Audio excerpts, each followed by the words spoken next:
What did they actually clear at the Who protest site? The state or the military or the forces or whatever. What did they clear at that point? What was the requirement to clear the presidential secretariat? Was it to clear the protest site? What did they clear?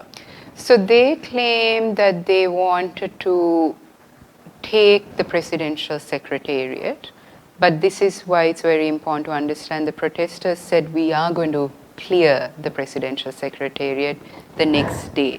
Right. So that's the question, is why did they use force to then clear it? So Okay. the state took back control of the presidential secretariat and that area, and they barricaded that area that morning and no one could go in.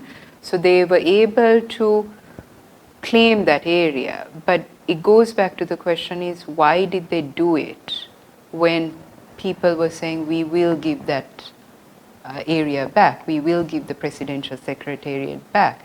So this goes back to the heart of the question, is was force needed when the protesters themselves said we will return to the protest site, we're going to give this back? What is the legality in forcibly occupying a government building?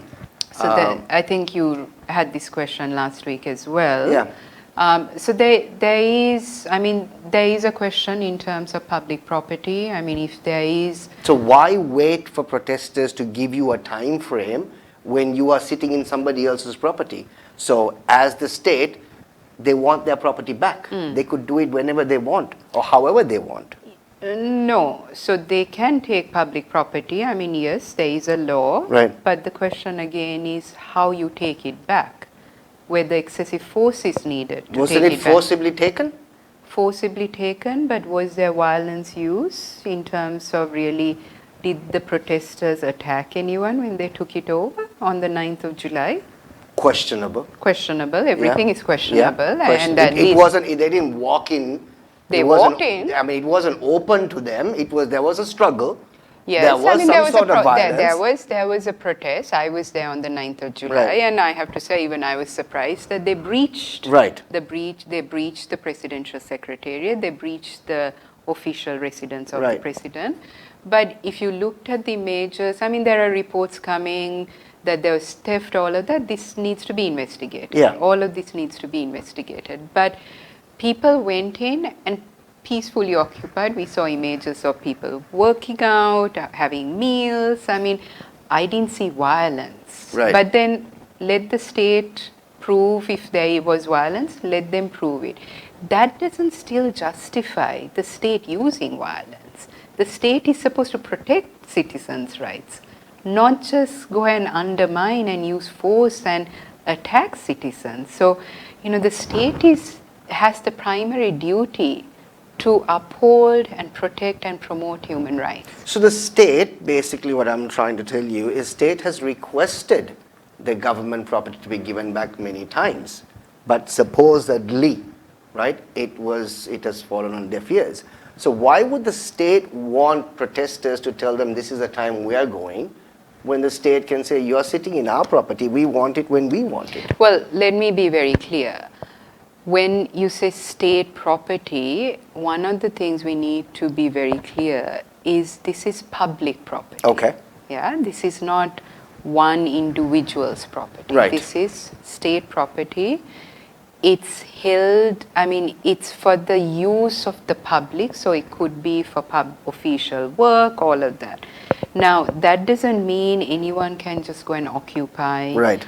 and disrupt functions, all of that. Granted, there is a law. That law needs to be respected.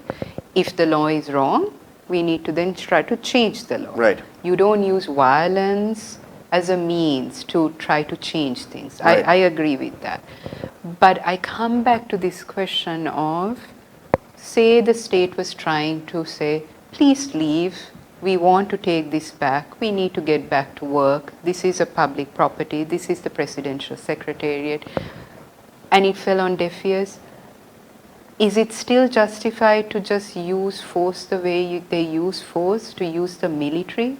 Right. Then couldn't it be the police who, it's a law and order situation, the police could have done this. Do you need armed ninja-style men going in and Yeah. attacking citizens. So those questions need to be challenged. I mean, I would be very worried if we just take someone from the government saying, we tried our best, so we brought in the troops. This is not a war. Right. These are citizens for months who've been demanding for change. Respect those demands. Don't use force. Engage peacefully.